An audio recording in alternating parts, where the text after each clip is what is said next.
لو هتزرع فول بلدي وبتفكر تزرع بعد الفول لب سوبر، هقول لك على طريقه حلوه قوي وهتفيدك وحلوه للفول.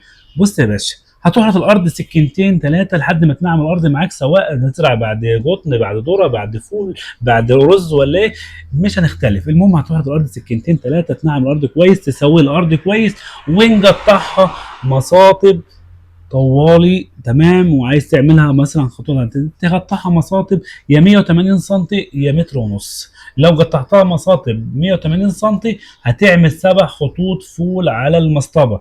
تمام. من المصطبه، من اول المصطبه، من اول المصطبه للاول لاخر المصطبه 7 خطوط، بين الخط والخط 30 سم. عملتها متر ونص هتعملها 6 خطوط. تمام. بين الجوره والجوره من 15 ل 20 سم. تمام. ده هتفيدك في ايه؟ طبعا لو في مطر كتير الفول مش هيشرب منك ميه وهتصرف الميه بسرعه، هتروى نشا مش هتاخد منك ميه كتير، الفول مش هيتاثر بالرطوبه الارضيه، هينشف معاك بسرعه ويجف معانا بسرعه ومش هيشرب منه ميه كتير، وهتعرف ترويه بالحوال وتظبط الدنيا معاك في الفول. دي هتستفاد منها في زراعه الارض الصيف اللي هي الليب السوبر.